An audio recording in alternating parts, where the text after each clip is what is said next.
ভিডিওতে সবাইকে স্বাগতম জানিয়ে আজকের ভিডিওটা শুরু করছি। আসসালামু আলাইকুম এভরিওয়ান, কেমন আছেন আপনারা সবাই? আশা করি সবাই অনেক ভালো আছেন।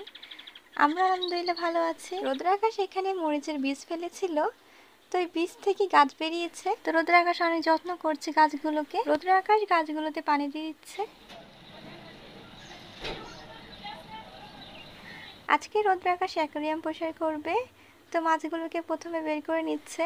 আগে তো আমাদের অনেকগুলোই মাছ ছিল, কিন্তু এখন আর নেই। যখন অনেকগুলো মাছ ছিল তখন দেখতে অনেক ভালো লাগতো, তো এখন যেহেতু মাছগুলো কমে গিয়েছে তো এখন আর ভালো লাগে না। তো রোদ্র আকাশ বলছিল আরও মাছ কিনবে, কিন্তু কয়েকদিন পরে। অ্যাকোয়ারিয়াম পরিষ্কার করলে একটু ধৈর্য নিয়েই করতে হয়, কারণ অনেক ময়লা হয়ে যায়, আর মাঝে মধ্যে এটা পরিষ্কার করা লাগে, না হলে দেখতে ভালো লাগে না।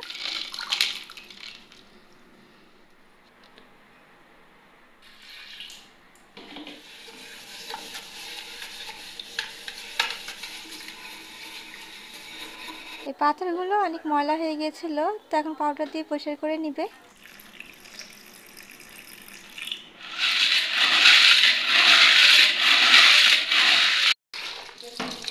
তো পরিষ্কার করা হয়ে গিয়েছে, এখন ভালো করে ধুয়ে নিতে হবে। আম্মু তো দুপুরে রান্না শুরু করে দিয়েছে।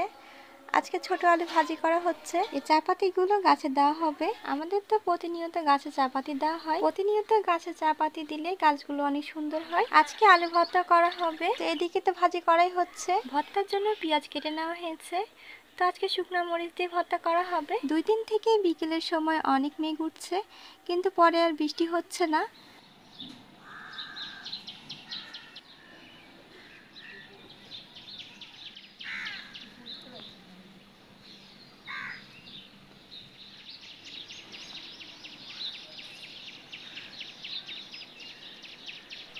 আমরা তো এসেছি আন্টিদের ছাদে। আন্টিদের ছাদে তো অনেক ফুল গাছ আছে, তো ফুল গাছগুলো আপনাদেরকে দেখানো হচ্ছে।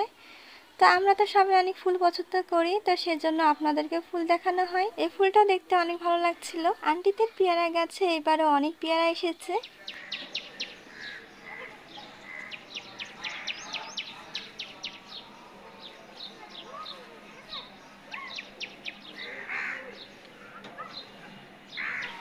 আজকেও আকাশ দেখে মনে হচ্ছে বৃষ্টি আসবে, কিন্তু পরে আর বৃষ্টি আসছে না। তো খেজুর গাছটায় অনেক খেজুর ধরেছে, আপনারা তো দেখতেই পাচ্ছেন। এদিকে তো রান্না করাই হচ্ছে। আম্মু এখন মুরগির মাংস রান্না করছে, আর এদিকে তো ভর্তা করা হচ্ছে। আজকে আমাদের দুপুরের খাওয়া দাওয়া এই তো আলু ভাজি, আর আছে বিটরুট ভাজি, আর করে নেওয়া হয়েছে মুরগির মাংস, তো আলু দিয়ে রান্না করা হয়েছে। তো এগুলোই আজকে আমাদের দুপুরের খাওয়া দাওয়া। আজকের ভিডিওটা আমি এখানেই শেষ করছি। সবাই ভালো থাকবেন, সুস্থ থাকবেন, আমাদের সাথে থাকবেন। আল্লাহ হাফেজ।